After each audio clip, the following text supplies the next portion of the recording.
Mereka membuangku seperti sampah busuk karena tuduhan keji itu. Kini, aku duduk tenang di ruang tunggu rumah sakit dengan rahasia besar di perutku. Karma datang tepat waktu untuk menghancurkan kesombongan mantan suami dan mertuaku hari ini juga. Sebelum cerita dimulai, silakan tulis di kolom komentar dari daerah mana saja teman-teman yang menonton cerita ini. Jangan lupa like dan subscribe agar channel ini makin berkembang dan menyajikan cerita menarik lainnya. Bau obat-obatan yang khas memenuhi rongga hidungku. Aku duduk dengan tenang di kursi tunggu rumah sakit Harapan Bunda. Kursi ini cukup empuk. AC di ruangan ini terasa dingin menyentuh kulitku. Aku mengeratkan jaket tebal yang membalut tubuhku. Tanganku mengelus pelan perutku yang tertutup kain jaket longgar. Ada kehidupan di sana. Ada detak jantung kecil yang menemani detak jantungku. Aku melirik jam tangan emas yang melingkar di pergelangan tanganku. Jarum jam menunjukkan pukul 10 pagi. Dokter Melinda memang terkenal. Antrean di sini selalu panjang. Aku mendapat nomor antrean 15. Masih ada 3 orang lagi sebelum giliranku masuk. Aku tidak keberatan menunggu.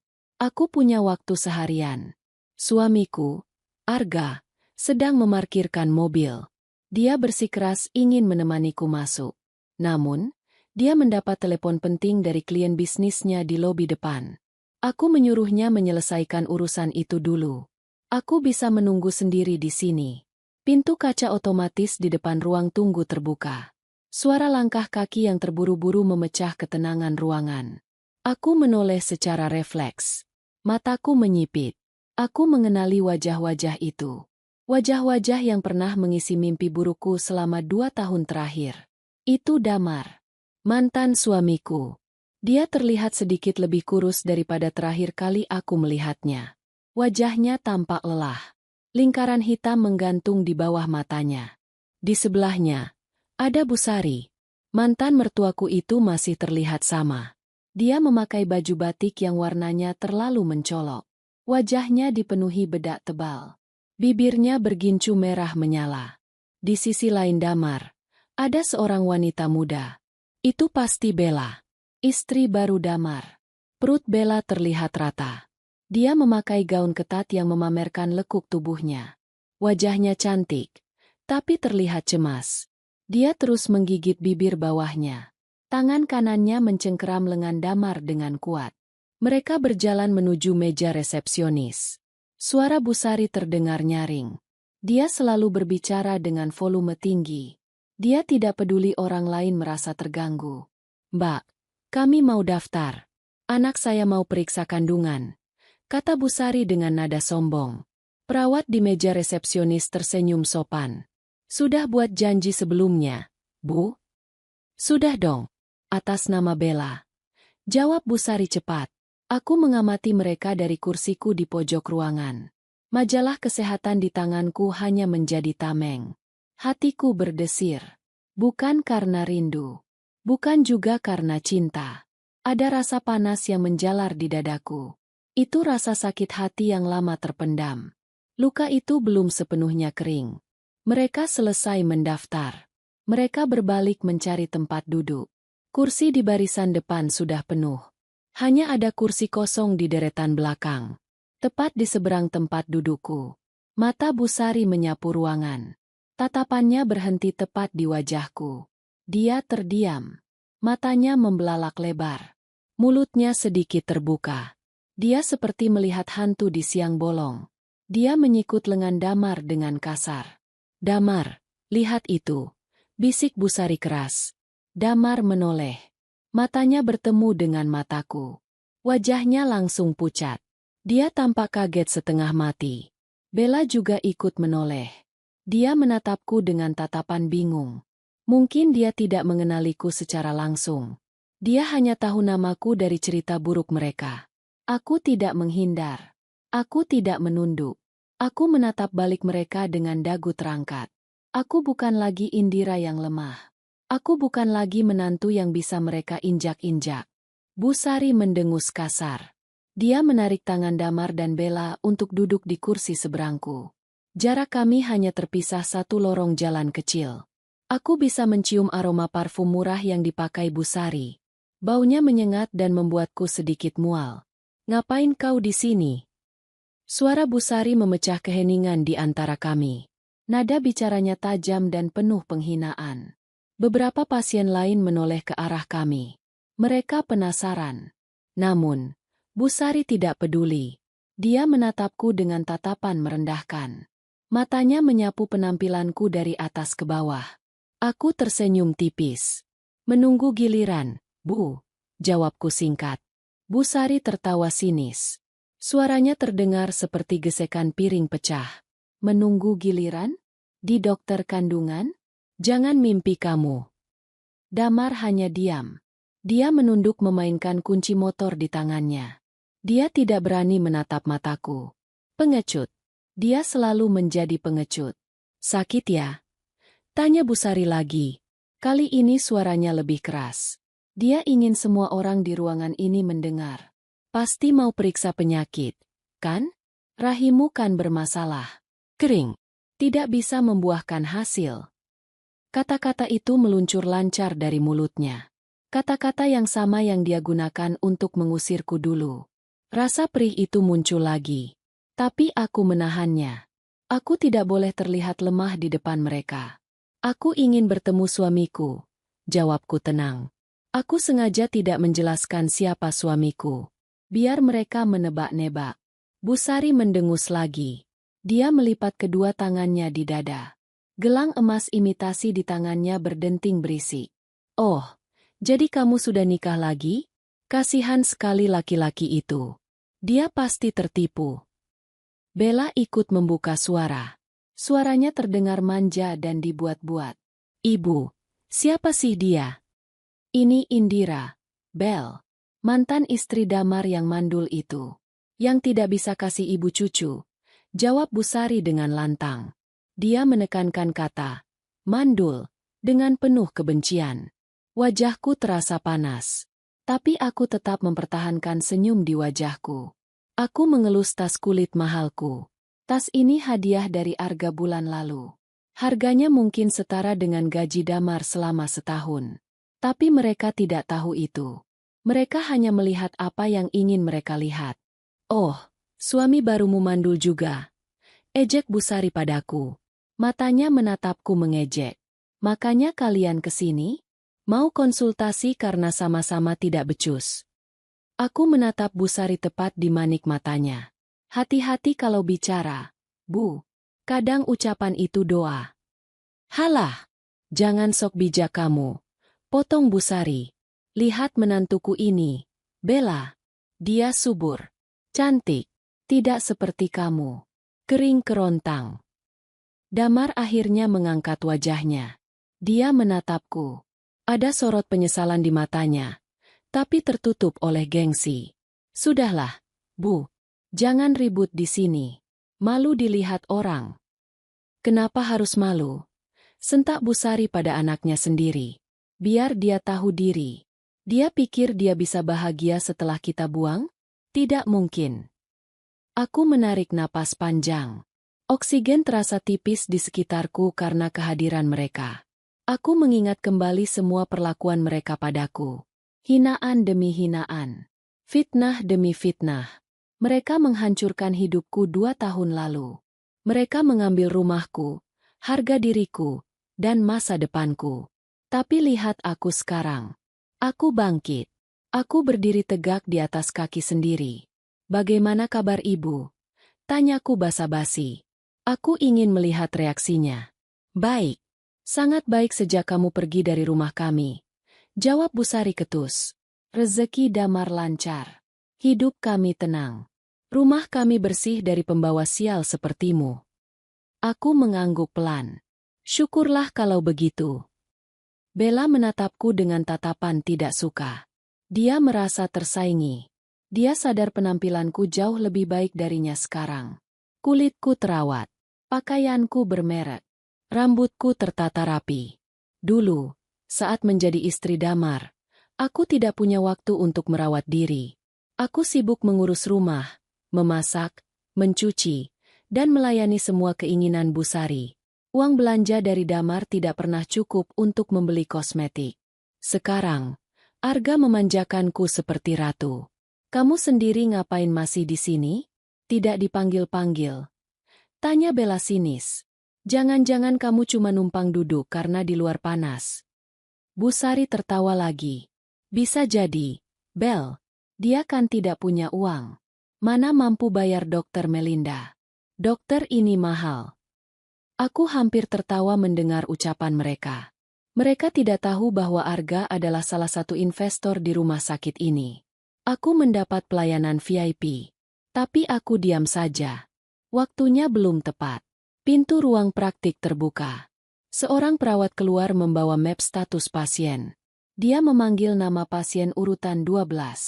Masih ada 2 orang lagi sebelum aku. Nyonya Rina. Panggil perawat itu. Seorang wanita hamil berdiri dan masuk ke ruangan. Aku kembali fokus pada majalahku. Aku mencoba mengabaikan tatapan tajam Busari yang terus mengawasiku seperti elang mengincar mangsa. Lihat perut Bella, kata Busari memamerkan menantunya. Dia mengelus perut rata Bella. Sebentar lagi akan membesar. Tidak seperti perutmu yang kosong selamanya. Bella tersenyum bangga. Dia membusungkan dadanya. Iya dong, Bu. Kita kan turunan subur. Tidak ada sejarah mandul di keluarga kita. Kata-kata itu memicu ingatan di kepalaku. Ingatan tentang sebuah amplop coklat tua. Amplop yang kutemukan secara tidak sengaja di lemari Damar dulu. Amplop yang berisi kebenaran sesungguhnya. Kebenaran yang mereka tutupi dengan rapat. Aku meraba tasku. Amplop itu ada di sana. Terselip aman di bagian dalam tas. Aku membawanya hari ini sebagai senjata cadangan. Ternyata Tuhan memang merencanakan pertemuan ini. Semoga lancar ya periksanya. Kataku dengan nada tulus yang dibuat-buat. Semoga hasilnya sesuai harapan. Damar menatapku curiga. Dia merasa ada yang aneh dengan sikap tenangku. Biasanya aku akan menangis jika dihina ibunya. Dulu aku sering lari ke kamar mandi untuk menyembunyikan air mata. Tapi hari ini, aku tidak meneteskan air mata sedikit pun. Kamu berubah, Indira, kata Damar tiba-tiba. Suaranya serak. Orang harus berubah untuk bertahan hidup. Damar, jawabku dingin. Kamu terlihat makmur. Lanjut Damar. Matanya melirik sepatu hak tinggiku. Dia tahu merek itu. Dia pernah melihatnya di majalah tapi tidak pernah mampu membelikannya untukku. Berkat doa kalian, jawabku sarkas. Bukankah ibu bilang aku pembawa sial? Setelah aku pergi, sialnya hilang dari hidup kalian, kan? Dan keberuntungan datang ke hidupku. Busari melotot. Dia tidak terima aku menjawab. Jangan sombong kamu. Harta itu titipan. Paling juga hasil hutang suami barumu. Atau kamu jadi simpanan om-om. Tuduhan itu sangat kotor. Tapi aku tidak marah. Aku justru merasa kasihan. Hati Busari begitu hitam. Dia tidak bisa melihat orang lain bahagia. Terserah ibu mau bicara apa, kataku santai. Waktu akan membuktikan semuanya. Suasana semakin tegang. Damar gelisah di kursinya. Dia terus melihat jam dinding. Dia tampak ingin segera pergi dari situasi ini. Tapi Busari justru menikmati momen ini. Dia merasa menang karena berhasil menghinaku di depan umum. Dia merasa di atas angin. Aku merasakan getaran di saku jaketku. Ponselku berbunyi. Ada pesan masuk dari Arga. Sayang, urusanku sudah selesai. Aku menuju ke sana. Tunggu sebentar ya. Aku tersenyum membaca pesan itu. Arga akan segera datang. Pertunjukan sesungguhnya akan segera dimulai. Aku menatap Damar dan Busari bergantian. Nikmatilah tawa kalian sekarang. Karena sebentar lagi, tawa itu akan berubah menjadi tangisan penyesalan. Aku bersandar nyaman di kursi. Menunggu waktu bermainnya takdir. Ingatanku melayang mundur. Waktu seolah berputar ke belakang. 2 tahun yang lalu. Hari itu hujan turun sangat deras. Petir menyambar-nyambar di langit sore. Suara guntur bergemuruh seakan mewakili perasaanku saat itu. Aku berdiri di ruang tengah rumah kontrakan kami. Rumah yang sempit dan lembab. Dindingnya bercat putih yang mulai mengelupas. Di lantai, Berserakan baju-bajuku. Koper tuaku terbuka lebar. Bu Sari berdiri di depanku dengan wajah merah padam. Tangannya menunjuk-nunjuk wajahku. "Keluar kamu!" teriak Bu Sari. Suaranya mengalahkan suara hujan di luar. "Kami tidak butuh istri yang tidak berguna. 2 tahun menikah, perutmu tetap kempes. Kamu cuma beban buat anakku." Aku menangis sesenggukan. Air mata membasahi pipiku. "Bu, tolong beri Indira waktu. Dokter bilang kita masih bisa usaha. Kita belum coba program hamil yang intensif." "Usaha apa lagi?" bentak Bu Sari. Dia melempar sebuah bantal ke arahku. Bantal itu mengenai wajahku. Tapi lebih sakit hatiku. Uang Damar habis cuma buat kasih makan kamu. Buat bayar kontrakan ini. Kalau kamu hamil, ada alasannya Damar kerja keras. Tapi ini, nol besar. Aku menoleh ke arah Damar.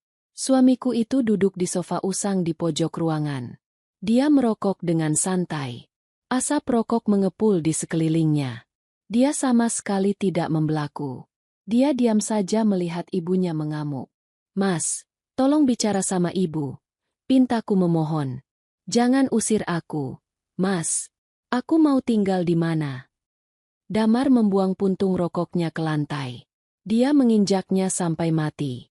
Dia menatapku dengan tatapan kosong. Tidak ada cinta di sana. Yang ada hanya rasa bosan. "Ibu benar, In," kata Damar dingin. "Aku capek. Aku ingin punya keturunan. Teman-temanku semua sudah punya anak. Cuma aku yang belum. Aku malu. Tapi itu bukan salahku sepenuhnya. Mas, kita belum periksa lengkap." "Belaku. Sudah jelas salahmu." Potong Bu Sari cepat. "Keluarga kami bibit unggul. Saya punya 5 anak. Kakak-kakak Damar semua subur. Cuma kamu yang mandul. Dasar wanita cacat." Kata cacat itu menusuk jantungku. Aku meremas ujung bajuku. Aku tidak punya siapa-siapa di kota ini. Orang tuaku di kampung sudah meninggal. Aku merantau ikut Damar setelah menikah. Aku mengabdi padanya. Aku berhenti kerja karena permintaan Damar. Sekarang, dia membuangku begitu saja. Tiba-tiba pintu kamar terbuka. Damar masuk ke dalam dan keluar membawa sisa barang-barangku. Dia melempar tas kosmetik dan sepatu kerjaku ke arah koper. "Bereskan barangmu sekarang. Aku kasih waktu 10 menit. Perintah Damar." Aku terisak. "Mas, ini malam hari. Hujan deras. Tega kamu, Mas. Jangan drama." Bu Sari menarik tanganku kasar. Dia menyeretku mendekati koper. "Cepat kemas. Atau saya bakar semua bajumu ini." Dengan tangan gemetar, aku mulai memasukkan baju-bajuku ke dalam koper. Aku melipatnya asal-asalan. Air mataku menetes di atas kain baju. Aku melihat foto pernikahan kami yang terpajang di dinding. Foto itu terlihat buram di mataku. Janji suci yang diucapkan Damar 2 tahun lalu ternyata palsu. Dalam sakit dan sehat, dia berjanji setia. Nyatanya, saat diuji dengan masalah keturunan, dia menyerah. Saat aku sedang menutup koper, ponsel Damar yang tergeletak di meja berbunyi. Ada pesan masuk. Layarnya menyala. Tanpa sengaja aku melihat notifikasi di layarnya. Nama pengirim. "Sayangku Bella." Isi pesan. "Gimana Mas? Si mandul itu sudah pergi? Aku sudah kangen nih." Duniaku runtuh seketika. Jantungku berhenti berdetak sesaat. Jadi ini alasannya? Bukan hanya soal anak. Ada wanita lain. Aku menatap Damar dengan tatapan tidak percaya. "Siapa Bella, Mas?" tanyaku lirih. Damar terkejut. Dia buru-buru menyambar ponselnya. Wajahnya panik sebentar, lalu berubah menjadi defensif. "Bukan urusanmu. Kita sudah selesai." "Kamu selingkuh." Suaraku meninggi. Rasa sedihku berubah menjadi amarah. "Kamu mengusirku bukan karena aku mandul, tapi karena kamu punya wanita lain." Bu Sari maju membela anaknya. Dia mendorong bahuku keras sampai aku terhuyung ke belakang. Jaga mulutmu. Wajar Damar cari yang lain.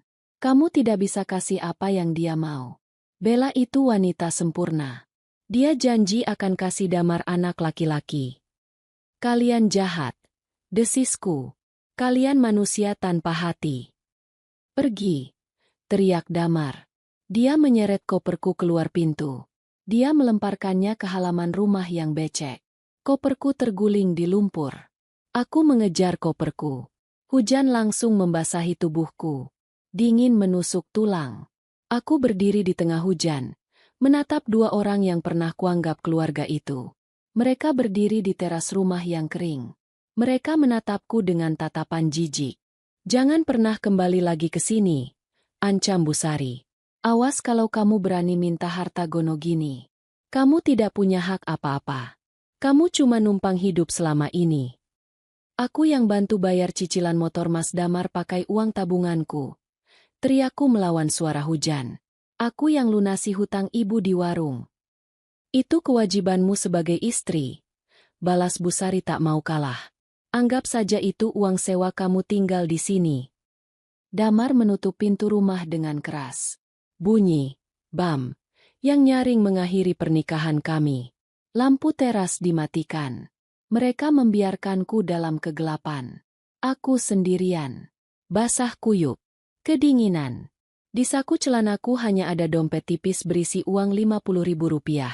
Tidak cukup untuk sewa hotel. Tidak cukup untuk tiket pulang kampung. Aku menyeret koperku yang berat karena lumpur. Rodanya macet. Aku harus mengangkatnya setengah menyeret. Aku berjalan menyusuri gang sempit itu. Tetangga mungkin mendengar keributan kami, tapi tidak ada yang keluar. Mereka tidak mau ikut campur urusan rumah tangga orang. Aku berjalan tanpa tujuan menuju jalan raya. Air mataku menyatu dengan air hujan. Aku merasa sangat rendah. Sangat tidak berharga. Malam itu, aku berteduh di halte bus yang sepi. Aku duduk meringkuk memeluk lutut di atas bangku besi yang dingin. Tubuhku menggigil hebat. Gigiku gemerata. Aku menatap jalanan yang kosong. Di saat itulah aku bersumpah. Sumpah di bawah guyuran hujan dan kilatan petir. Aku tidak akan mati konyol di sini. Aku akan bangkit. Aku akan bekerja keras. Aku akan menjadi kaya raya. Dan suatu hari nanti, aku akan berdiri di hadapan mereka lagi. Bukan sebagai Indira yang lemah dan miskin, tapi sebagai Indira yang kuat dan tak terkalahkan. Aku akan membuat mereka menyesali setiap detik perlakuan mereka malam ini. Malam itu menjadi titik balik hidupku. Rasa sakit itu menjadi bahan bakar. Kebencian itu menjadi motivasi. Aku tidak tahu bagaimana caranya. Tapi aku yakin Tuhan tidak tidur. Dia melihat air mata orang yang teraniaya. Dan benar saja. Takdir membawaku bertemu Arga 6 bulan kemudian. Saat aku bekerja sebagai pelayan di sebuah restoran, Arga melihat kegigihanku. Dia melihat ketulusanku. Dia tidak peduli dengan masa laluku. Dia mengangkat derajatku. Dia menyembuhkan lukaku. Kembali ke masa kini. Ruang tunggu rumah sakit yang dingin. Bayangan malam hujan itu perlahan memudar. Digantikan oleh wajah nyata Damar dan Busari di hadapanku. Mereka tidak tahu betapa kerasnya perjuanganku untuk sampai di titik ini. Mereka pikir mereka masih bisa mengintimidasi aku. Mereka salah besar. Aku meraba perutku lagi. Ada satu fakta yang belum mereka tahu. Fakta yang akan menjadi pukulan telak bagi mereka. Dulu mereka menuduhku mandul. Tapi nyatanya, aku hamil alami dengan Arga hanya 3 bulan setelah kami menikah. Dokter bilang rahimku sangat sehat. Tidak ada masalah sama sekali. Lalu, kenapa dulu aku tidak hamil dengan Damar? Jawabannya ada di amplop yang kusimpan di tasku. Jawaban yang kutemukan seminggu sebelum aku diusir. Tapi belum sempat kubuka saat itu. Aku baru membukanya setelah bercerai. Surat hasil tes laboratorium Damar. Surat yang disembunyikan Damar rapat-rapat di bawah tumpukan baju lamanya. Damar pembohong besar. Dia tahu ada yang salah dengan dirinya. Tapi dia membiarkan ibunya menyalahkanku. Dia membiarkan aku dihina dan dicaci maki. Dia melindungi ego laki-lakinya dengan mengorbankan mental istrinya. Kejahatan itu harus dibayar. Dan hari ini adalah hari penagihan. Kok senyum-senyum sendiri? Gila ya? Suara cempreng Bella membuyarkan lamunanku. Aku menatap Bella. Kasihan dia. Dia tidak tahu apa yang dia hadapi. Dia bangga merebut barang rongsokan dari tanganku. Aku hanya sedang mengingat masa lalu. Bella, jawabku tenang. Masa lalu yang mengajarkan aku untuk membedakan mana berlian, mana kerikil. Maksudmu suamiku kerikil? Tanya Bella marah. Bukan aku yang bilang, loh. Jawabku sambil mengangkat bahu. Bu Sari hendak memarahiku lagi. Tapi suara perawat menginterupsi. Nyonya Bella. Panggil perawat. Bu Sari dan Bella langsung berdiri dengan semangat. Damar ikut berdiri dengan malas. Ayo, Bel. Tunjukkan sama dia kalau kita bisa punya anak. Kata Bu Sari sambil melirikku sinis. Mereka berjalan menuju pintu ruang periksa. Sebelum masuk, Damar menoleh ke belakang sekali lagi. Dia menatapku. Ada rasa penasaran di matanya. Mungkin dia heran kenapa aku begitu tenang. Mungkin instingnya mengatakan ada bahaya yang mengintai. Aku membalas tatapannya dengan senyum misterius. Masuklah, Damar. Masuklah ke ruang penghakimanmu. Dokter Melinda adalah dokter yang jujur. Dia tidak akan menyembunyikan fakta medis demi menjaga perasaanmu. Pintu tertutup. Mereka menghilang di balik pintu putih itu. Aku menghela napas panjang. Babak pertama sudah selesai. Sekarang tinggal menunggu bom waktu meledak. Aku mengeluarkan ponselku. Aku mengirim pesan lagi pada Arga. Mereka sudah masuk. Kamu bisa datang sekarang. Balasannya datang dengan cepat. Siap. Sayang. Aku Otwu dari lobi. Aku merapikan bajuku. Aku memoles sedikit lipstik di bibirku agar terlihat lebih segar. Aku harus tampil sempurna saat kemenangan itu tiba. Ini bukan sekadar balas dendam. Ini adalah pembuktian keadilan Tuhan. Udara di dalam ruang tunggu Rumah Sakit Harapan Bunda masih terasa dingin. Namun pikiranku melayang jauh menembus batas waktu. Aku kembali terseret ke sebuah ingatan 3 bulan sebelum malam pengusiran itu terjadi. Hari itu adalah hari Minggu yang panas. Matahari bersinar terik, seolah ingin membakar atap seng rumah kontrakan kami. Saat itu, aku sedang melakukan rutinitas mingguanku sebagai istri yang berbakti namun tak pernah dihargai. Bu Sari sedang pergi ke acara arisan sosialita di rumah temannya, memamerkan perhiasan yang dibeli dari uang bonus tahunan Damar. Damar sendiri sedang pergi memancing dengan teman-temannya.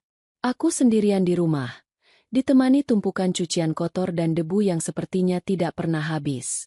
Aku ingat betul rasa lelah yang menjalar di punggungku saat menyapu kolong tempat tidur di kamar utama. Kamar itu adalah wilayah kekuasaan Damar. Dia selalu melarangku menyentuh lemari pribadinya yang terkunci. Katanya, itu privasi. Katanya, isinya hanya dokumen pekerjaan rahasia yang tidak boleh diacak-acak oleh orang awam sepertiku. Aku yang bodoh dan patuh hanya menuruti perintah itu tanpa banyak bertanya. Namun, hari itu berbeda. Saat aku sedang mengepel lantai di dekat lemari jati tua itu, gagang pelku tidak sengaja menyenggol sebuah vas bunga kecil di atas meja rias. Vas itu jatuh dan pecah berkeping-keping. Aku panik. Jantungku berdegup kencang. Bu Sari pasti akan mengamuk jika tahu vas kesayangannya pecah. Aku buru-buru memunguti pecahan keramik itu. Saat aku membungkuk untuk mengambil serpihan terkecil di bawah lemari, mataku menangkap kilauan logam. Itu sebuah kunci kecil. Kunci itu terselip di celah antara kaki lemari dan lantai ubin yang retak. Rupanya kunci itu jatuh dan Damar tidak menyadarinya. Rasa penasaran tiba-tiba menyelinap di hatiku. Setan atau malaikat, entah siapa yang berbisik, mendorongku untuk mengambil kunci itu. Aku tahu ini salah. Aku tahu aku melanggar privasi suamiku. Tapi, ada dorongan kuat yang mengatakan bahwa ada sesuatu yang harus aku ketahui di dalam sana. Dengan tangan gemetar, aku memungut kunci itu. Aku menoleh ke arah pintu kamar, memastikan tidak ada orang yang datang. Rumah sepi. Hanya suara kipas angin tua yang berputar berisik. Aku berdiri dan mencocokkan kunci itu ke lubang kunci laci paling bawah lemari Damar. Klik. Suara kunci terbuka terdengar nyaring di telingaku. Aku menarik laci itu perlahan. Bau kertas tua dan kamper menyeruak keluar. Isinya berantakan. Ada tumpukan slip gaji, buku tabungan lama, dan beberapa foto masa kecil Damar. Aku mengaduk-aduk isinya, mencari apa yang sebenarnya disembunyikan Damar. Awalnya aku tidak menemukan apa-apa yang mencurigakan. Hanya dokumen biasa. Aku hampir menutup laci itu kembali, merasa bersalah karena telah curiga. Namun, saat aku hendak mendorong laci itu, jemariku menyentuh sebuah amplop coklat besar yang diselipkan di bawah alas kertas koran di dasar laci. Amplop itu terlihat berbeda. Tidak ada logo perusahaan tempat Damar bekerja. Justru, ada logo sebuah klinik laboratorium kesehatan ternama di kota sebelah. Laboratorium Klinik Prodia. Gumamku membaca kop surat itu. Tanggal yang tertera di amplop itu adalah 6 bulan yang lalu. Dahiku berkerut. 6 bulan lalu Damar bilang dia pergi dinas luar kota selama 3 hari. Dia bilang dia sibuk rapat proyek. Kenapa dia malah pergi ke laboratorium? Apakah dia sakit? Kekhawatiran sebagai seorang istri langsung muncul. Aku takut Damar menyembunyikan penyakit parah seperti kanker atau tumor dariku. Dengan jantung yang berdetak semakin kencang, aku membuka amplop itu. Aku mengeluarkan selembar kertas hasil analisis medis. Banyak istilah angka dan bahasa Latin yang tidak kupahami. Mataku menelusuri baris demi baris tulisan itu sampai aku menemukan kolom kesimpulan di bagian bawah. Ada 2 kata yang dicetak tebal. Azoospermia non-obstruktif. Aku terdiam. Otakku berusaha mencerna kata itu. Aku tidak tahu apa artinya. Tapi di bawahnya ada catatan dokter yang ditulis dengan tangan. Tulisan itu berbunyi, kualitas sperma 0. Produksi sperma tidak ditemukan dalam air mani. Kemungkinan untuk membuahi secara alami adalah nihil, steril permanen. Disarankan konseling untuk opsi adopsi atau donor sperma. Duniaku seakan berhenti berputar. Kertas itu terlepas dari tanganku dan jatuh ke lantai. Selama 2 tahun pernikahan kami, mereka menyalahkanku. Bu Sari selalu menunjuk perutku dan berkata aku tanah gersang. Damar selalu diam saat ibunya menghinaku, membiarkan aku menanggung beban rasa bersalah itu sendirian. Aku minum jamu pahit setiap pagi. Aku dipijat oleh dukun bayi sampai perutku memar. Aku melakukan diet ketat, menghindari makanan ini dan itu demi menyuburkan kandungan. Aku rela melakukan semuanya karena aku pikir akulah yang rusak. Ternyata bukan aku. Ternyata Damar. Suamiku sendiri. Dia mandul. Dan yang lebih menyakitkan, dia sudah tahu fakta ini sejak 6 bulan lalu. Dia memeriksakan dirinya diam-diam tanpa memberitahuku. Dia tahu hasilnya, tapi dia memilih untuk diam. Dia membiarkan ibunya terus mencaci makiku setiap hari. Dia membiarkan aku menangis di kamar mandi memohon ampun pada Tuhan karena tidak bisa memberikan keturunan. Betapa jahatnya dia. Betapa pengecutnya laki-laki yang kucintai ini. Air mataku menetes, bukan karena sedih, tapi karena marah. Rasa dikhianati itu begitu perih menyayat hati. Aku merasa seperti orang bodoh yang dipermainkan dalam sandiwara mereka. Damar menjaga ego dan harga dirinya sebagai laki-laki dengan mengorbankan mental istrinya sendiri. Dia lebih memilih melihatku hancur daripada mengakui kekurangannya di depan ibunya. Aku mengambil kembali kertas itu. Tanganku meremas pinggirannya dengan kuat. Ingin rasanya aku berteriak saat itu juga. Ingin rasanya aku menunggu dia pulang dan melempar kertas ini ke wajahnya. Ingin rasanya aku membungkam mulut Bu Sari dengan bukti ini. Tapi suara motor terdengar di depan rumah. Itu suara motor Damar. Dia pulang lebih cepat. Kepanikan melanda diriku.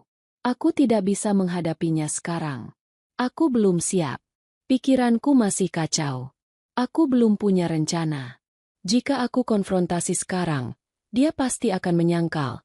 Atau lebih buruk lagi, dia akan membalikan fakta dan menghancurkan bukti ini. Aku butuh strategi.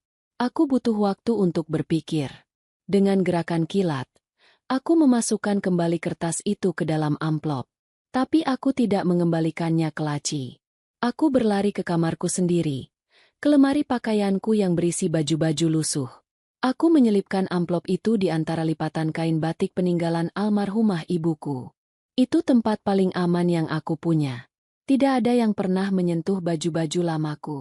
Setelah itu, aku kembali ke kamar Damar, mengunci laci itu, dan meletakkan kuncinya kembali di bawah lemari, persis seperti posisi semula. Aku pura-pura sibuk mengepel saat Damar masuk rumah dengan wajah ceria membawa hasil pancingan. "Masak apa hari ini?" tanya Damar santai, seolah tidak ada dosa yang dia sembunyikan. Aku menatap punggungnya. Rasa cinta yang dulu ada kini bercampur dengan rasa jijik. "Masak sayur asem, Mas," jawabku datar. Sejak hari itu, aku berubah. Aku tidak lagi menangis saat Bu Sari menghinaku. Setiap kali dia bilang aku mandul, aku hanya tersenyum dalam hati. Aku memegang kartu as mereka. Aku memegang senjata yang bisa menghancurkan kebanggaan keluarga ini dalam sekejap. Namun, aku bodoh saat itu. Aku terlalu naif. Aku berpikir untuk menggunakan bukti itu sebagai alat negosiasi jika suatu saat Damar mau berubah. Aku masih berharap kami bisa memperbaiki pernikahan ini. Aku berpikir mungkin Damar takut dan butuh waktu untuk jujur. Aku menunggu dia bicara. Aku menunggu kejujurannya. Tapi kejujuran itu tidak pernah datang. Yang datang justru pengusiran di malam hujan itu. Saat aku diusir, aku tidak sempat mengeluarkan bukti ini. Emosiku terlalu hancur. Lagi pula, apa gunanya membuktikan dia mandul di saat dia sudah memilih wanita lain? Dia berselingkuh dengan Bella. Pengkhianatannya berlapis-lapis. Membuktikan dia mandul malam itu tidak akan membuat dia kembali padaku. Itu hanya akan membuat mereka semakin membenciku dan mungkin melakukan kekerasan fisik. Jadi, aku membawa rahasia itu pergi bersamaku. Aku menyimpan amplop itu di koperku yang basah kuyup. Amplop itu menjadi satu-satunya harta berharga yang kubawa dari neraka itu. Sekarang, di ruang tunggu rumah sakit ini, aku meraba tasku. Senjata itu ada di sana. Tersimpan rapi dalam map plastik baru agar tidak rusak. Kertas yang sama yang kutemukan 2 tahun lalu. Kertas yang menjadi saksi bisu kebusukan Damar. Dulu aku menyimpannya karena cinta dan harapan. Hari ini, aku membawanya untuk keadilan. Dulu aku diam untuk menjaga perasaannya. Hari ini, aku akan bicara untuk menghancurkan egonya. Senjata yang kutemukan di bawah tumpukan debu itu kini siap meledak tepat di wajah mereka. Lamunanku tentang masa lalu perlahan memudar. Berganti dengan realitas persiapan yang kulakukan seminggu terakhir ini. Balas dendam ini bukanlah tindakan impulsif. Ini adalah sebuah mahakarya yang kurancang dengan teliti bersama Arga, suamiku yang luar biasa. Semuanya bermula 7 hari yang lalu. Malam itu, aku sedang bersantai di balkon apartemen mewah kami, menikmati teh chamomile hangat. Arga duduk di sampingku, sibuk dengan tabletnya, memeriksa saham. Iseng, aku membuka media sosial menggunakan akun palsu yang memang kubuat khusus untuk memantau kehidupan masa lalu. Di beranda, muncul postingan dari akun Bella. Sebuah foto USG kosong dengan caption yang provokatif. "Bismillah, ikhtiar lagi ke dokter terbaik di kota ini, Dr. Melinda. Semoga bulan depan _2. Hempaskan energi negatif dari mantan yang bikin sial.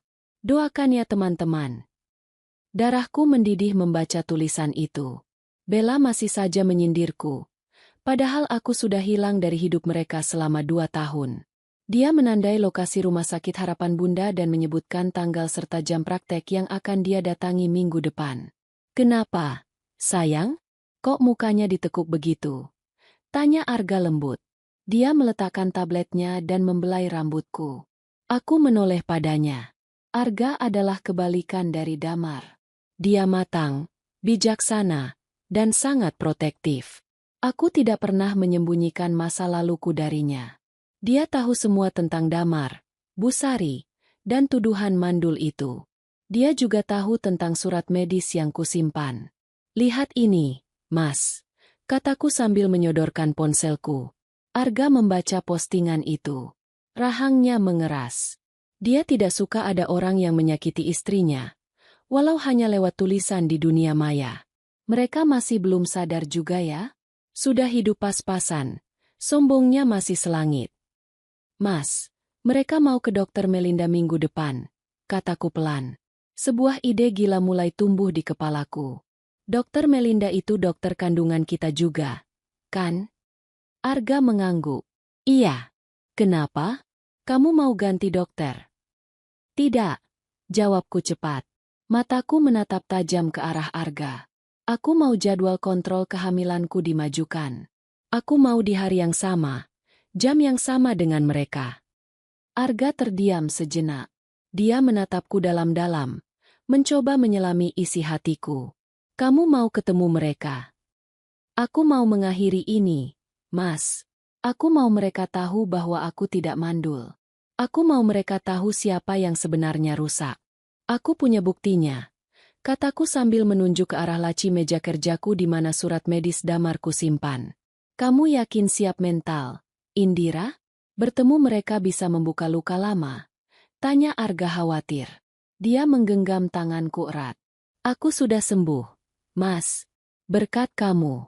Justru karena aku sudah sembuh dan bahagia, aku merasa perlu memberi pelajaran pada mereka.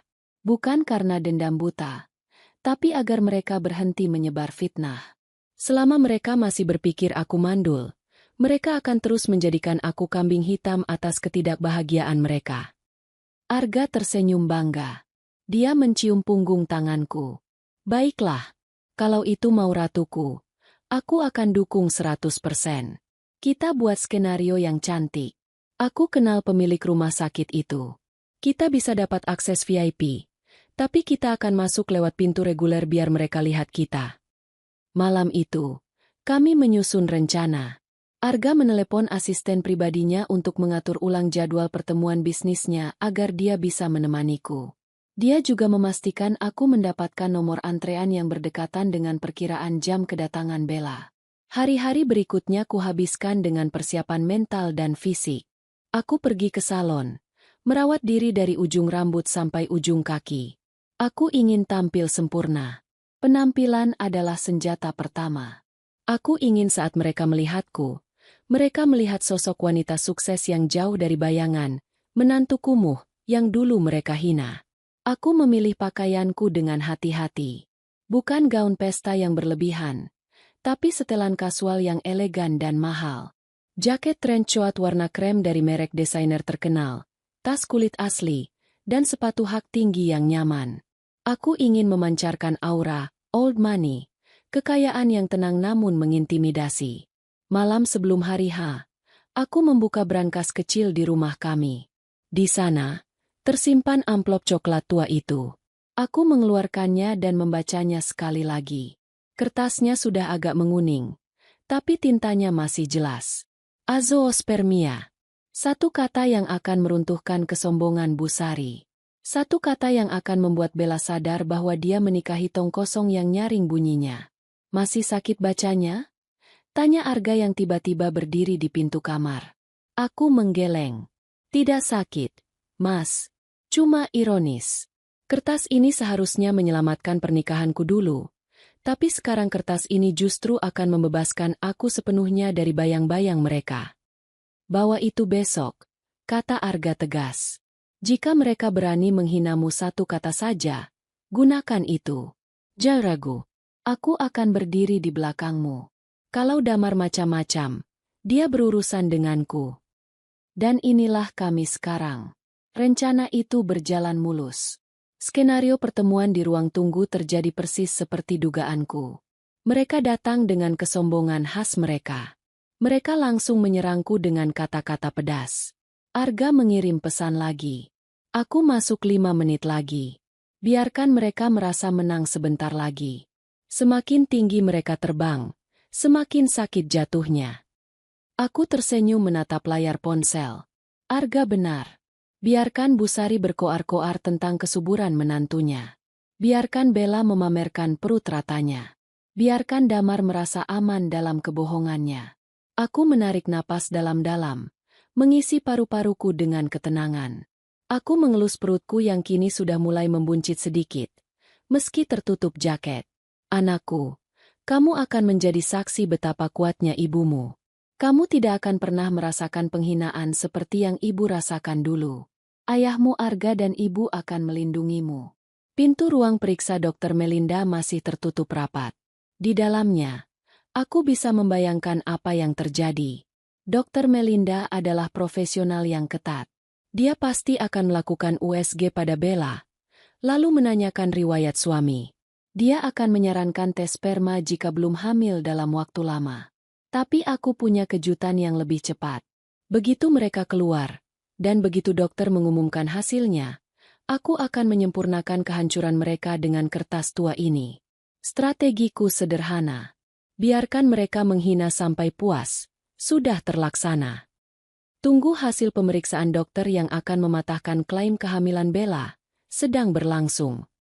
Tunjukkan bukti bahwa aku hamil. Kartu truf 1. Tunjukkan bukti damar mandul sejak lama. Kartu truf 2. Ini adalah skakmat. Tidak ada celah bagi mereka untuk lari. Suara langkah kaki tegap terdengar mendekat dari arah koridor utama. Aroma parfum maskulin yang mahal dan familiar tercium. Aku menoleh. Arga datang. Dia terlihat sangat gagah dengan setelan jas abu-abu pas badan. Rambutnya disisir rapi ke belakang. Aura wibawanya membuat beberapa perawat muda mencuri pandang. Dia berjalan lurus ke arahku, mengabaikan tatapan orang-orang. Dia tersenyum hangat, senyum yang hanya dia berikan padaku. Maaf lama menunggu, sayang. Sapanya dengan suara bariton yang lembut namun terdengar jelas di seluruh ruangan. Dia mengecup keningku mesra. Tidak apa-apa, Mas. Acaranya baru mau dimulai. Bisikku sambil mengedipkan sebelah mata. Arga duduk di sampingku, merangkul bahuku dengan protektif. Mana mereka? Bisiknya. Di dalam, jawabku, mengarahkan dagu ke pintu ruang praktik Dr. Melinda. Tepat saat itu, pintu ruang praktik terbuka. Pintu ruang praktik Dr. Melinda terbuka perlahan. Angin dingin dari dalam ruangan berhembus keluar, membawa aroma alkohol medis yang tajam. Damar, Bella, dan Bu Sari melangkah keluar dengan wajah yang sulit dijelaskan. Tidak ada senyum kemenangan di wajah mereka. Tidak ada tawa riang yang tadi mereka pamerkan sebelum masuk. Justru, ada kekalutan yang menggantung di pelupuk mata mereka. Bella berjalan paling depan sambil meremas kertas pengantar laboratorium. Wajahnya ditekuk masam. Bibirnya mengerucut seolah menahan kesal. Bu Sari berjalan di belakangnya sambil mengomel pelan. Tangannya sibuk membetulkan letak tasnya yang merosot. Sementara Damar, mantan suamiku itu, berjalan paling belakang dengan kepala tertunduk. Langkahnya berat seolah kakinya dipasungi besi. Aku mengamati perubahan drastis itu dengan kepuasan yang menjalar di dada. Aku meremas tangan Arga yang hangat di bahuku. Arga mengerti kodeku. Dia menegakkan punggungnya, menampilkan aura dominan yang tidak bisa diabaikan. Mereka bertiga kembali duduk di kursi deretan depan, tepat di hadapan kami. Awalnya mereka tidak menyadari kehadiran Arga karena sibuk dengan kebingungan mereka sendiri. Masa harus tes sperma segala sih, Bu? Keluh Bella dengan suara cempreng yang memecah keheningan ruang tunggu. Dia mengibaskan kertas di tangannya dengan kasar. Dokter itu aneh. Padahal aku yang mau hamil. Kenapa Mas Damar yang disuruh periksa? Kan sudah jelas Mas Damar sehat. Dia laki-laki tulen.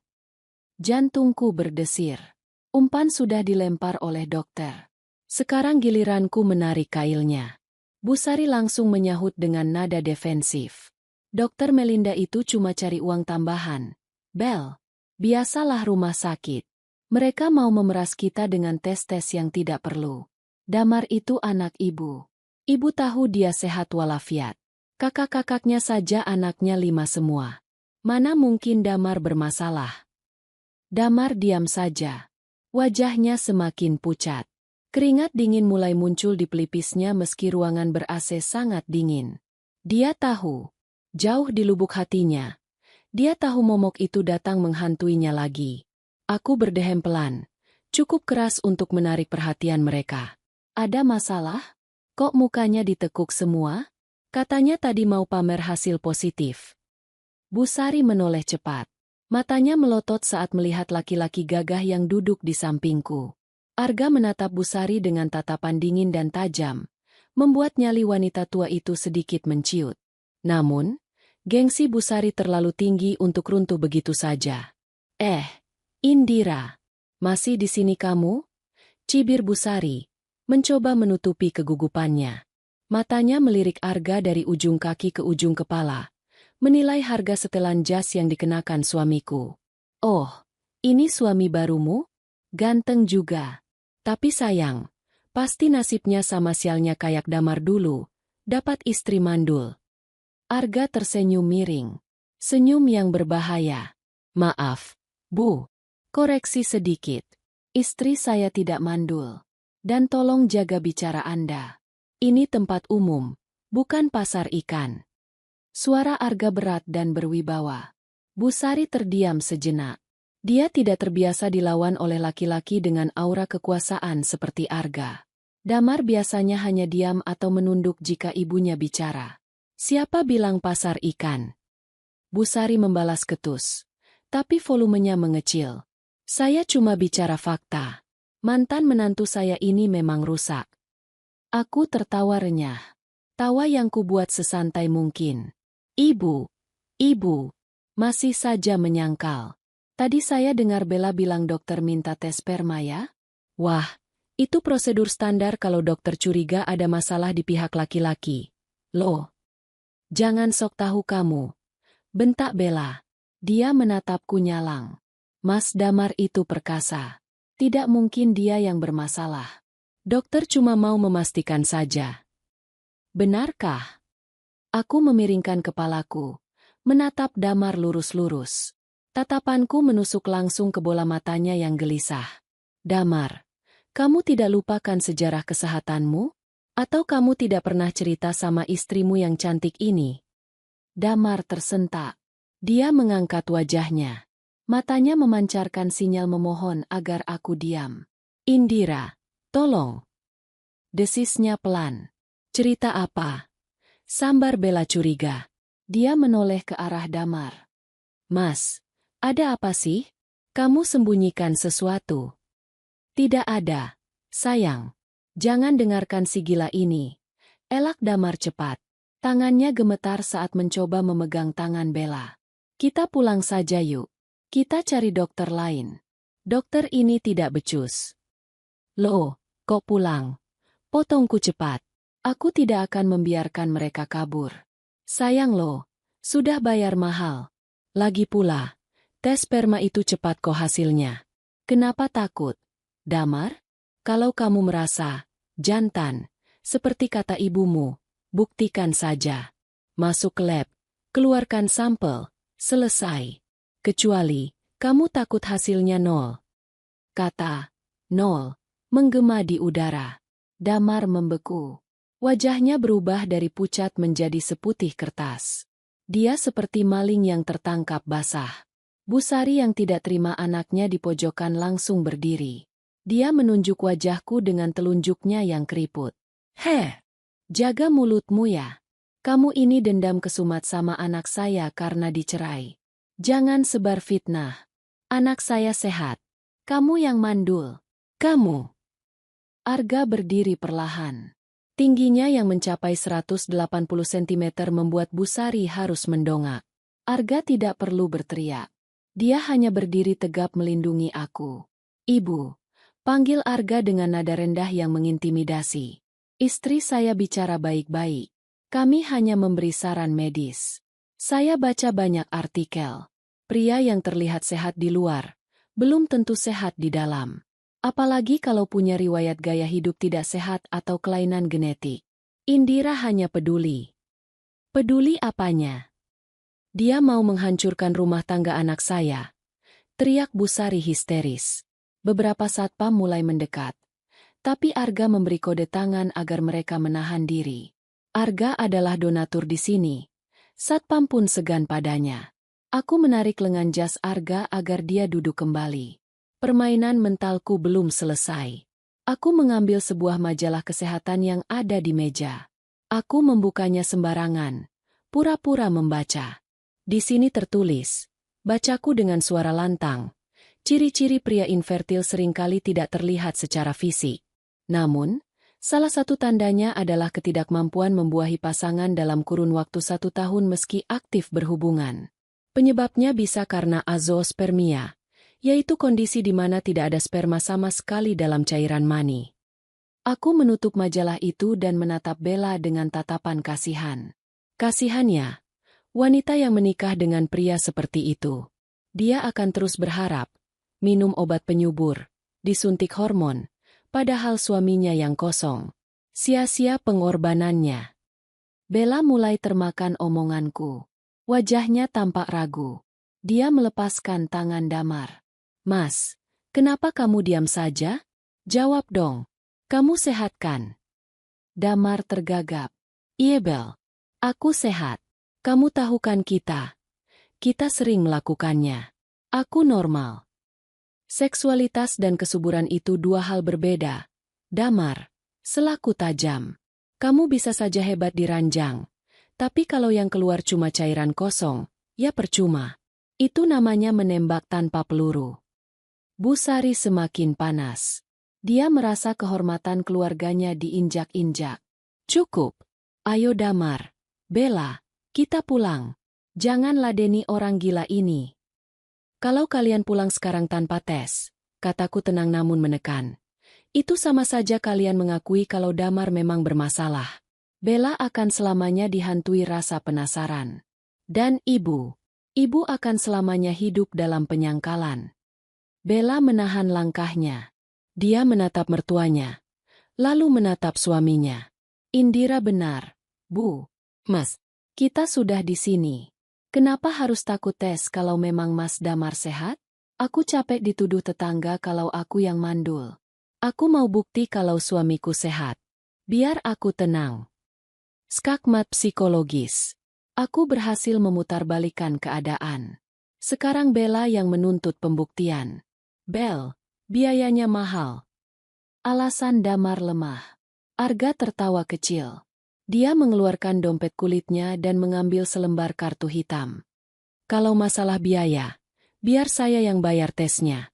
Anggap saja sumbangan untuk mantan suami istri saya. Saya penasaran, siapa sebenarnya yang pembohong di sini? Wajah Damar merah padam karena malu. Harga dirinya sebagai laki-laki dihancurkan di depan umum. Dia ditraktir tes kesuburan oleh suami baru mantan istrinya. Itu penghinaan tingkat tinggi. Saya punya uang, bentak Damar kasar. Dia merogoh sakunya dengan gemetar. Saya tidak butuh uang harammu. Saya akan tes sekarang juga. Puas kalian. Damar berjalan menghentak-hentak menuju loket laboratorium di sisi kanan ruang tunggu. Emosinya terpancing. Dia masuk ke perangkapku. Dia pikir dia bisa memanipulasi hasil atau mungkin dia berharap keajaiban terjadi dan dia tiba-tiba sembuh. Tapi medis adalah ilmu pasti. Hasil laboratorium 2 tahun lalu tidak akan berubah menjadi positif hari ini tanpa pengobatan medis yang dia hindari. Bu Sari duduk kembali dengan napas memburu. Dia menatapku dengan tatapan membunuh. Lihat saja nanti. Kalau hasilnya bagus, saya akan tampar mulutmu pakai hasil lab itu. Silakan, Bu. Jawabku sambil tersenyum manis. Saya tunggu tamparannya. Tapi kalau hasilnya jelek, Ibu mau apa? Mau sujud di kaki saya dan minta maaf karena sudah memfitnah saya selama 2 tahun? Bu Sari mendengus. Tidak mungkin jelek. Keturunan saya bibit unggul. Aku hanya tersenyum. Dalam hati aku menghitung mundur. Kehancuran mereka tinggal menunggu waktu. Damar sedang menggali kuburannya sendiri di ruang pengambilan sampel itu. Aku melihat Bella yang kini duduk gelisah, menggigiti kukunya. Dia mulai ragu. Keraguan adalah racun yang paling mematikan dalam pernikahan. 20 menit berlalu dalam ketegangan yang menyiksa bagi mereka. Tapi terasa nikmat bagiku. Damar kembali dari laboratorium dengan wajah lusuh. Dia duduk di samping Bella tanpa bicara. Kini kami semua menunggu. Menunggu vonis hakim yang berbaju putih. Menunggu kebenaran terungkap. Aku meraba amplop di dalam tasku lagi. Ini adalah peluru cadangan. Jika hasil lab hari ini entah bagaimana bisa dimanipulasi, Aku akan mengeluarkan hasil lab lama yang asli. Tapi aku percaya kredibilitas rumah sakit ini. Arga merangkulku makin erat. Kamu hebat, bisiknya di telingaku. Kamu tenang sekali. Aku tenang karena aku memegang kunci jawabannya. Mas, bisikku balik. Suasana hening mencekam. Detik jam dinding terdengar seperti detak bom waktu. Sampai akhirnya, pintu ruang Dokter Melinda terbuka lebar. Kali ini dokter itu sendiri yang keluar, membawa 2 map di tangannya. Wajahnya serius namun ramah saat menatap ke arahku. Dokter Melinda berdiri di ambang pintu ruang tunggu VIP yang terhubung langsung dengan ruang tunggu umum. Jas putihnya yang bersih tampak kontras dengan suasana keruh yang menyelimuti keluarga Damar. Dia memegang kacamata bacanya di tangan kiri dan 2 map status pasien di tangan kanan. Pandangannya menyapu ruangan dan berhenti tepat di wajahku. Senyum profesionalnya merekah lebar. Dia melangkah menghampiri kami, mengabaikan Damar dan keluarganya sejenak. Selamat siang, Bu Indira, Pak Arga. Sapa Dokter Melinda ramah. Suaranya cukup lantang, terdengar jelas di telinga Bu Sari yang duduk tak jauh dari kami. Aku dan Arga berdiri menyambut uluran tangannya. Selamat siang, Dok. Bagaimana hasilnya? Tanyaku, sengaja memancing agar dia bicara di sini. Hasilnya sangat bagus, kata Dokter Melinda antusias. Dia membuka map berwarna merah muda milikku. Kandungan Ibu Indira sangat kuat. Detak jantung janin terdengar jelas dan normal.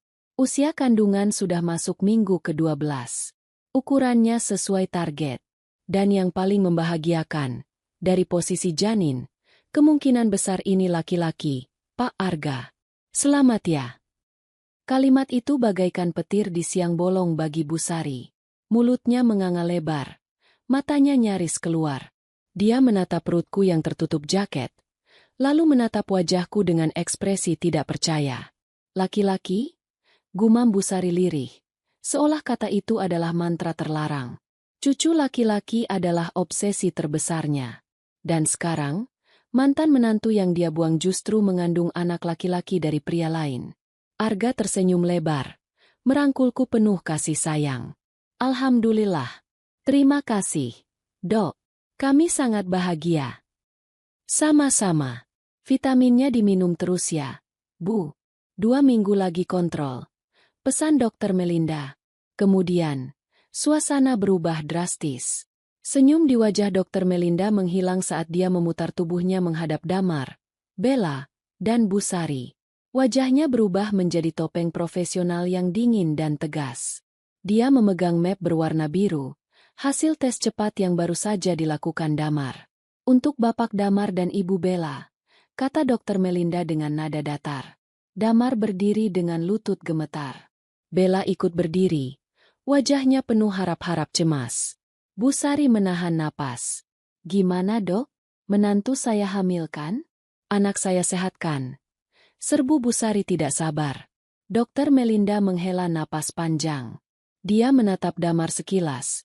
Tatapan yang menyiratkan rasa kasihan sekaligus teguran. Bu Bella, dari hasil USG tadi, rahim ibu sehat. Tidak ada masalah.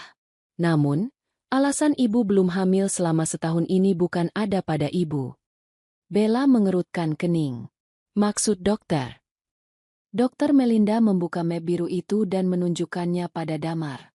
Pak Damar, hasil analisis sperma yang baru saja Bapak lakukan di laboratorium kami mengkonfirmasi kecurigaan saya.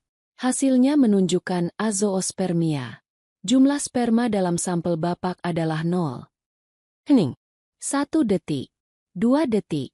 3 detik. Keheningan itu pecah oleh teriakan Bella. Apa? Bu Sari terhuyung ke belakang. Jatuh terduduk di kursinya. Wajahnya pucat pasi seperti mayat. Dokter bohong. Dokter pasti salah periksa. Alatnya rusak. Teriak Bu Sari histeris, menyangkal kenyataan yang menampar wajahnya. Ibu, tegur Dokter Melinda tegas. Alat kami berstandar internasional. Kami melakukan tes 2 kali untuk memastikan. Hasilnya konsisten. Pak Damar mengalami sterilitas. Secara medis, Pak Damar tidak mungkin membuahi sel telur secara alami. Ini kondisi permanen. Damar menunduk dalam-dalam. Dia tidak berani menatap siapapun. Bahunya merosot. Rahasia yang dia jaga mati-matian akhirnya terbongkar di tempat paling memalukan. Di depan mantan istri yang pernah dia fitnah. Bella menoleh ke arah Damar dengan tatapan horor. "Mas, jadi selama ini, kamu mandul." Suaranya bergetar menahan tangis dan amarah. "Kamu bilang Indira yang mandul. Kamu bilang kamu sehat. Kamu tipu aku, Mas." Damar mencoba memegang tangan Bella. "Bel, dengar dulu aku. Jangan sentuh aku." Tepis Bella kasar. Dia mendorong dada Damar hingga suaminya itu terhuyung. "Aku nikah sama kamu karena aku mau anak. Kamu janji kasih aku anak. Ternyata kamu barang rusak." Kata-kata Bella persis seperti kata-kata Busari padaku dulu. Karma itu berputar sangat cepat dan presisi. Di tengah kekacauan itu, aku melangkah maju. "Ini saatnya pukulan terakhir. Chop de Grace." "Tunggu sebentar." Suaraku membelah keributan. Semua orang menoleh padaku, termasuk Dokter Melinda. Aku membuka tasku perlahan. Mengeluarkan amplop coklat tua yang sudah kusiapkan. Amplop yang sudah 2 tahun menunggu momen ini. Aku berjalan mendekati Busari yang masih syok di kursi. "Busari." Panggilku lembut tapi mematikan. "Ibu bilang Dokter Melinda salah periksa? Ibu bilang alatnya rusak hari ini." Aku melempar amplop itu ke pangkuan Busari. "Coba ibu buka itu. Itu surat cinta dari masa lalu." Busari menatap amplop itu dengan tangan gemetar. Dia membukanya perlahan. Dia mengeluarkan kertas lusuh di dalamnya.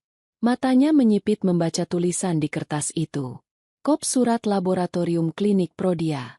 Tanggalnya 2 tahun yang lalu. Nama pasien, Damar Prasetya. Diagnosis, azoospermia." Mata Busari membelalak membaca isinya. Dia menatap anaknya dengan tatapan tidak percaya. "Damar?" Suaranya serak. "Ini, tanggalnya 2 tahun lalu? Sebelum kamu cerai sama Indira." Damar semakin menunduk. Dia tidak bisa menyangkal lagi. Bukti fisik itu ada di tangan ibunya. Aku tersenyum puas. "Benar, Bu. Damar sudah tahu dia mandul 6 bulan sebelum kami bercerai. Dia tahu dia tidak bisa punya anak.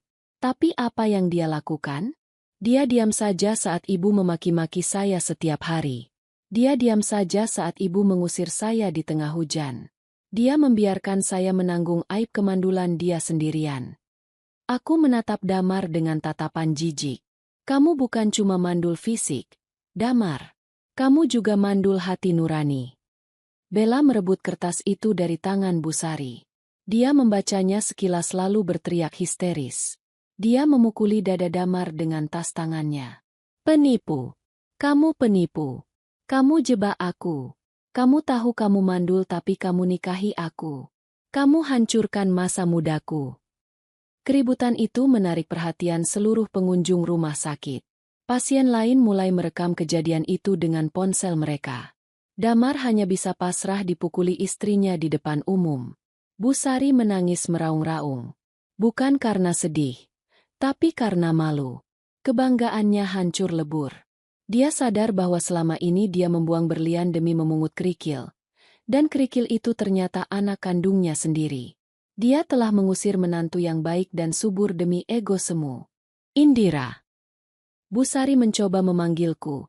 Suaranya memelas. "Ibu. Ibu tidak tahu." "Sudah terlambat, Bu. Potongku dingin. Nasi sudah jadi bubur. Nikmatilah menantu pilihan ibu yang subur dan cantik itu. Nikmatilah anak laki-laki ibu yang sempurna itu. Saya dan anak saya punya kehidupan sendiri yang jauh lebih bahagia tanpa kalian." Dokter Melinda menatapku dengan kagum. Dia sepertinya mengerti situasi yang terjadi. "Bu Indira, mari saya antar ke kasir VIP. Tidak baik ibu hamil terlalu lama di lingkungan yang penuh stres dan energi negatif." "Terima kasih, Dok." jawabku. Arga merangkul pinggangku. Kami berbalik badan, meninggalkan mereka yang sedang hancur lebur. Di belakangku, aku masih mendengar teriakan Bella yang meminta cerai dan tangisan Busari yang meratapi nasib. "Damar? Dia mungkin berharap bumi menelannya saat itu juga. Aku berjalan keluar dari ruang tunggu dengan kepala tegak. Langkahku ringan. Beban 2 tahun yang menghimpit dadaku hilang seketika. Dendamku terbayar lunas. Bukan dengan kekerasan, tapi dengan kebenaran yang telanjang. Saat kami berjalan menuju parkiran, Arga mencium keningku lagi. Puas, sayang. Aku mengelus perutku yang berisi calon pewaris kebahagiaan kami. Sangat puas, Mas. Sekarang, ayo kita makan siang. Anak kita lapar. Cahaya matahari di luar rumah sakit terasa sangat hangat dan cerah, menyambut babak baru kehidupanku yang sesungguhnya. Sementara di dalam sana, badai baru saja dimulai bagi Damar dan keluarganya. Badai yang mereka ciptakan sendiri. Mobil mewah Arga meluncur mulus meninggalkan area rumah sakit. Keheningan di dalam kabin terasa menenangkan. Kontras dengan kekacauan yang baru saja kami tinggalkan. Namun, takdir sepertinya belum selesai mempermainkan mereka. Arga tiba-tiba memelankan laju mobil saat kami melewati jalanan menuju perumahan lama tempat aku dan Damar dulu tinggal. Sayang, aku ingin mampir sebentar ke rumah Bu Tejo. Beliau memesan catering untuk acara syukuran cucunya minggu depan. Sekalian aku ingin mengenalkan kamu lagi dalam kondisi yang jauh lebih baik, kata Arga sambil menggenggam tanganku. Bu Tejo adalah tetangga lamaku yang paling baik. Dialah satu-satunya orang yang memberiku makanan diam-diam saat Bu Sari tidak memberiku uang belanja. Aku mengangguk setuju. Boleh, Mas. Aku juga rindu beliau. Namun, saat mobil kami berbelok masuk ke gang perumahan yang sempit itu, jalanan macet total. Banyak motor terparkir sembarangan. Orang-orang berkerumun di tengah jalan. Suara teriakan dan makian terdengar membahana membelah udara siang yang panas. Ada apa itu? Tanya Arga heran. Jantungku berdegup kencang saat menyadari di mana kerumunan itu berpusat. Itu tepat di depan rumah Damar. Rumah kontrakan yang dulu kutinggali, yang kini ditempati Damar, Bu Sari, dan Bella. Arga memarkirkan mobil agak jauh agar tidak tergores. Kami turun dan berjalan mendekat. Kerumunan tetangga langsung membelah memberi jalan saat melihat penampilan kami yang mencolok. Bisik-bisik mulai terdengar. Itu Indira, kan? Ya ampun, cantik sekali dia sekarang. Lihat suaminya, gagah betul. Mobilnya mewah, loh. Aku mengabaikan bisikan itu. Mataku tertuju pada pemandangan di teras rumah. Pemandangan yang sangat memuaskan sekaligus miris. Bella sedang mengamuk. Dia tidak sendirian. Dia membawa 2 orang laki-laki berbadan besar. Sepertinya kakaknya. Koper-koper besar sudah tergeletak di halaman. Baju-baju Damar dan Bu Sari berserakan di tanah. Kotor terkena debu jalanan. Keluar kalian semua. Keluar dari rumahku. Teriak Bella histeris. Wajah cantiknya merah padam karena marah dan menangis. Maskaranya luntur menghitamkan pipinya. Bu Sari sedang berlutut di kaki Bella, memegangi ujung gaun menantunya itu. Bella, jangan begini. Nak, kita bicarakan baik-baik. Ini rumah suami kamu juga. Otan. Bella menendang tangan Bu Sari hingga terlepas. Suami. Suami penipu maksud ibu. Dia mandul. Dia cacat. Dan ibu sekongkol menipu saya. Kalian membiarkan saya menikah dengan laki-laki yang tidak bisa kasih keturunan. Demi harta saya kan? Ternyata dugaanku benar. Rumah ini diperbaiki dan sewanya diperpanjang menggunakan uang Bella. Damar tidak punya apa-apa. Damar berdiri di pojok teras dengan wajah lebam. Sepertinya kakak-kakak Bella sudah memberinya pelajaran fisik sebelum kami datang. Dia diam 1000 bahasa. Dia tidak berani melawan. Rahasianya sudah terbongkar. Senjatanya sudah tumpul. Saya bayar sewa rumah ini setahun penuh. Saya isi perabotannya. Sekarang saya mau semuanya kembali. Kalian keluar sekarang juga hanya dengan baju di badan. Sisanya saya sita sebagai ganti rugi sakit hati saya. Bella berteriak lantang. Dia tidak peduli aib rumah tangganya didengar satu kelurahan. Tapi kami mau tinggal di mana, Bel? Ratap Bu Sari. Air matanya deras mengalir. Tolonglah ibu. Ibu sudah tua. Pikir saja sendiri. Bentak salah satu kakak Bella. Waktu kalian tipu adik saya, kalian tidak mikir? Kalian jebak adik saya nikah sama laki-laki mandul. Itu namanya penipuan publik. Para tetangga mulai bersuara. Mereka yang dulu sering ikut mencibirku karena hasutan Bu Sari, kini berbalik menyerang. Tuh kan, Bu Sari kena batunya. Dulu galak banget sama Indira. Ternyata anaknya yang mandul. Malu-maluin. Kasihan si Bella. Tapi salah juga si sombong banget. Tiba-tiba, mata Bu Sari menangkap sosokku yang berdiri di antara kerumunan. Wajahnya berubah. Ada rasa malu yang luar biasa. Tapi juga ada keputusasaan yang membuatnya nekat. Dia bangkit dan berlari ke arahku. Dia menerobos kerumunan tetangga. Indira! Indira, tolong ibu! Seru Bu Sari. Dia hendak memeluk kakiku. Tapi Arga dengan sigap menghalanginya dengan tubuh tegapnya. Jangan sentuh istri saya, kata Arga dingin. Suaranya rendah tapi membuat Bu Sari mundur ketakutan. Indira, tolong bilang sama Bella. Tolong jelaskan kalau Damar itu orang baik. Kamu kan pernah jadi istrinya. Kamu tahu Damar itu baik. Racau Bu Sari. Dia sudah kehilangan akal sehatnya. Dia meminta tolong pada orang yang pernah dia buang. Aku menatap mantan mertuaku itu dengan tatapan datar. Dulu, wanita ini berdiri berkacak pinggang saat aku menyeret koper keluar dari rumah itu di tengah hujan. Sekarang, dia mengemis di hadapanku. Maaf, Bu, jawabku tenang. Suaraku terdengar jelas oleh semua tetangga yang mendadak hening. Saya tidak kenal siapa kalian. Saya hanya orang asing yang kebetulan lewat. Bukankah ibu dulu bilang saya ini orang luar? Pembawa sial. Jangan begitu. Ibu hilaf. Ibu minta maaf. Tolong kasih kami pinjaman uang buat cari kontrakan baru. Suamimu kan kaya.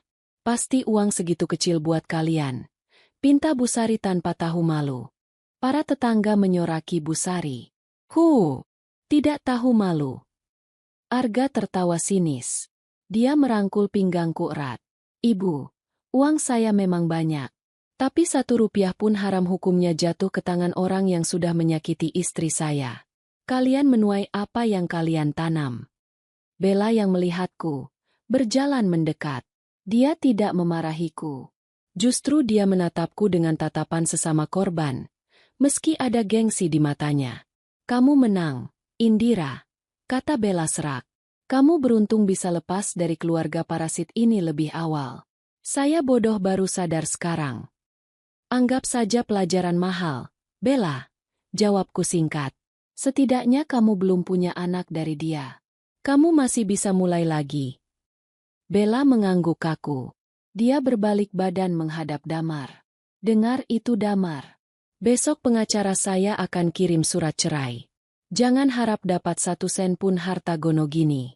Saya akan tuntut kamu atas pasal penipuan pernikahan. Damar akhirnya mengangkat wajahnya. Dia menatapku. Matanya basah. Indira, maafkan aku. Bisiknya lirih. Aku menggeleng pelan. Minta maaflah pada Tuhan, Damar. Dan minta maaflah pada ibumu yang sekarang jadi gelandangan karena kebohonganmu. Sebuah mobil patroli polisi datang. Rupanya ada tetangga yang melapor karena takut terjadi keributan fisik lebih parah. 2 orang polisi turun dan mulai menengahi. Mereka meminta Damar dan Bu Sari segera mengemasi barang seperlunya dan meninggalkan rumah itu karena status sewa ada di nama Bella. Aku menyaksikan momen itu. Momen di mana Damar memunguti baju-bajunya yang kotor dari tanah. Momen di mana Bu Sari menangis meraung-raung saat dipaksa keluar dari pagar oleh polisi. Momen di mana para tetangga yang dulu memujanya kini menatapnya dengan jijik. Ini adalah penghakiman publik yang sempurna. Tidak ada yang membela mereka. Tidak ada yang kasihan. Semua topeng kesalehan dan kehormatan yang mereka bangun runtuh seketika. Mereka diusir dari lingkungan itu dengan cara yang paling memalukan. Ditonton oleh semua orang yang mereka kenal. Sudah cukup, Mas. Bisikku pada Arga. Ayo kita pulang. Aku sudah tidak ingin melihat sampah lagi. Arga mengangguk. Kami berbalik menuju mobil.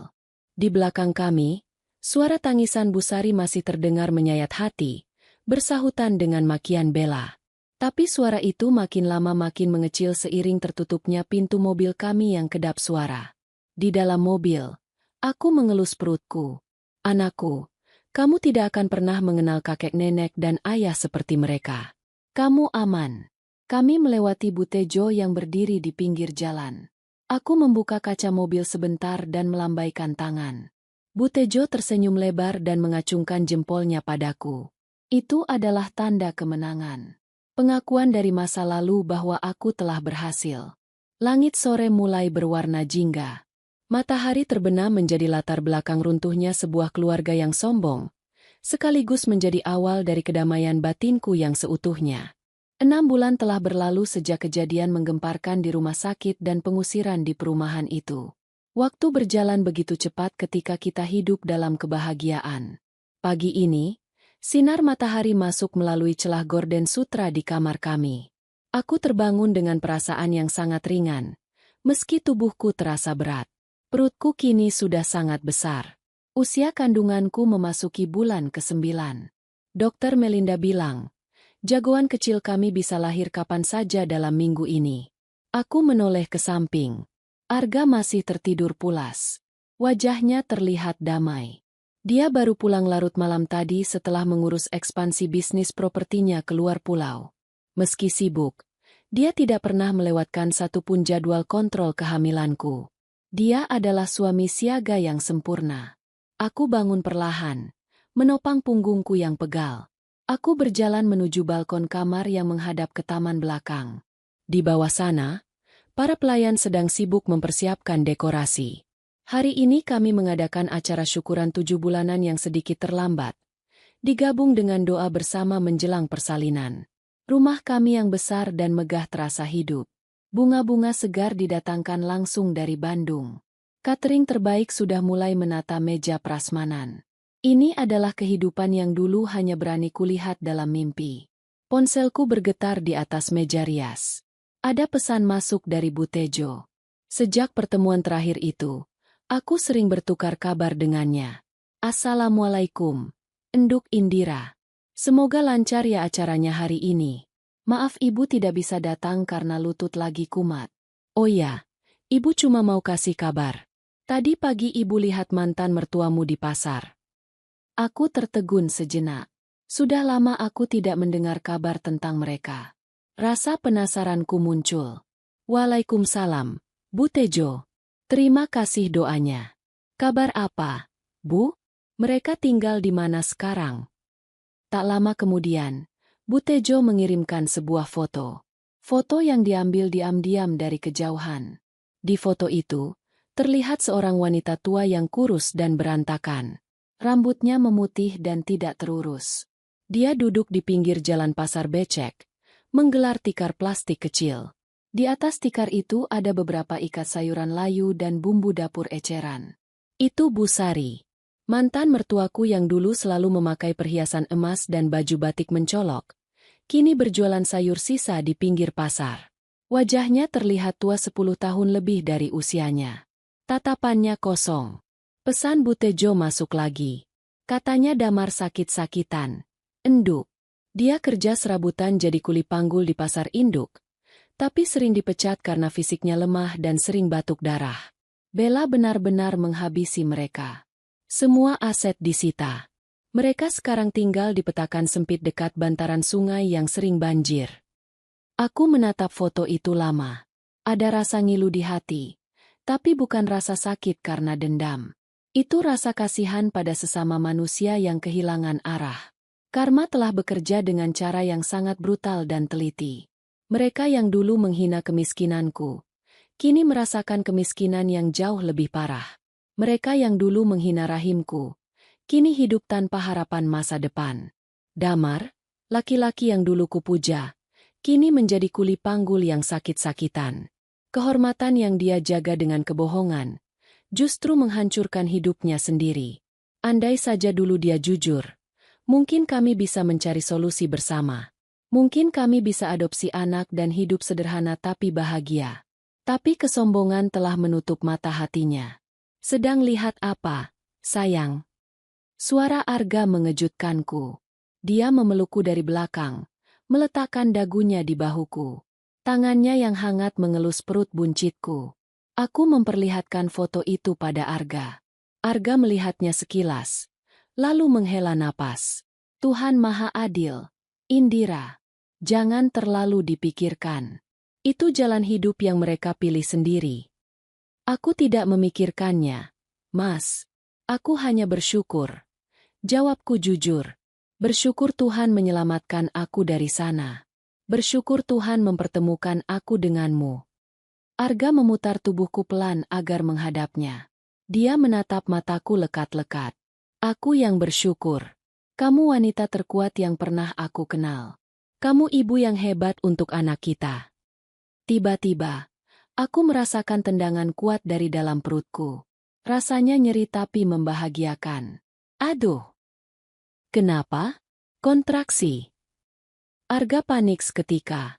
Wajah gagahnya berubah cemas. Aku tertawa melihat kepanikannya. Bukan, Mas. Anaknya nendang. Sepertinya dia setuju sama kata-kata ayahnya. Arga tersenyum lega. Dia berlutut di hadapanku, mencium perutku lama. Halo jagoan. Jangan nakal ya di dalam. Sebentar lagi kita ketemu. Ayah sudah siapkan kamar paling bagus buat kamu. Mainan paling banyak. Dan cinta yang tidak akan pernah habis. Sore harinya, acara doa bersama dimulai. Rumah kami dipenuhi oleh anak-anak yatim piatu yang kami undang. Suara lantunan ayat suci Al-Quran menggema indah di seluruh penjuru rumah. Aku duduk di tengah ruangan, dikelilingi sahabat dan kerabat baru yang tulus menyayangiku. Saat Ustadz memimpin doa untuk keselamatan bayiku, aku menutup mata. Aku memanjatkan doa khusus dalam hatiku. Tuhan, terima kasih atas ujian di masa lalu.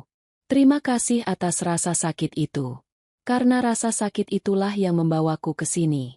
Aku memaafkan mereka, bukan karena mereka pantas dimaafkan, tapi karena aku pantas mendapatkan kedamaian. Biarlah mereka dengan karma mereka. Dan biarlah aku dengan bahagiaku. Setelah acara selesai, aku berdiri di teras depan, mengantar tamu pulang. Langit malam sangat cerah. Bintang-bintang bertaburan. Aku teringat malam saat aku diusir di tengah hujan badai. Malam itu aku merasa dunia berakhir. Tapi malam ini, aku tahu bahwa itu hanyalah awal dari cerita yang sesungguhnya. Bu Indira. Panggil sopir pribadi kami yang baru saja datang dari gerbang. Ada titipan paket di pos satpam. Tidak ada nama pengirimnya. Tapi bungkusnya koran bekas. Aku mengernyitkan dahi. Sopir itu menyerahkan bungkusan kecil yang terlihat kumuh. Arga waspada dan mengambil alih bungkusan itu. Biar aku yang buka. Arga membuka bungkusan itu hati-hati. Isinya ternyata sebuah baju bayi rajutan tangan. Warnanya biru muda, tapi benangnya murahan dan rajutannya kasar, tidak rapi, banyak lubang di sana-sini. Di dalamnya terselip secari kertas sobekan buku tulis dengan tulisan tangan yang bergetar dan jelek. Untuk cucuku yang tidak akan pernah kulihat. Maafkan nenek. Itu tulisan Bu Sari. Aku terdiam menatap baju bayi itu. Baju yang mungkin dia rajut dengan tangan gemetar di sela-sela jualannya di pasar. Baju yang jauh dari kata layak untuk dipakai anakku, tapi mungkin adalah satu-satunya hal berharga yang bisa dia berikan. Arga menatapku, menunggu reaksiku. Mau dibuang? Aku mengambil baju kecil itu. Aku memegangnya sebentar. Jangan, Mas. Simpan saja di gudang. Sebagai pengingat. Pengingat apa? Pengingat bahwa penyesalan selalu datang terlambat. Dan kita harus mendidik anak kita dengan cinta dan kejujuran, supaya dia tidak berakhir menyedihkan seperti neneknya. Arga mengangguk setuju. Dia merangkulku masuk ke dalam rumah yang hangat. Pintu jati besar itu tertutup, meninggalkan masa lalu yang kelam di luar sana, dalam dinginnya malam. Di dalam sini, hanya ada cahaya, tawa, dan masa depan yang cerah. Ceritaku dengan Damar dan Bu Sari sudah tamat di halaman ini. Buku kehidupanku yang baru-baru saja dimulai. Dan kali ini, tintanya adalah tinta emas kebahagiaan. kebahagiaan, kebahagiaan, kebahagiaan, kebahagiaan, kebahagiaan.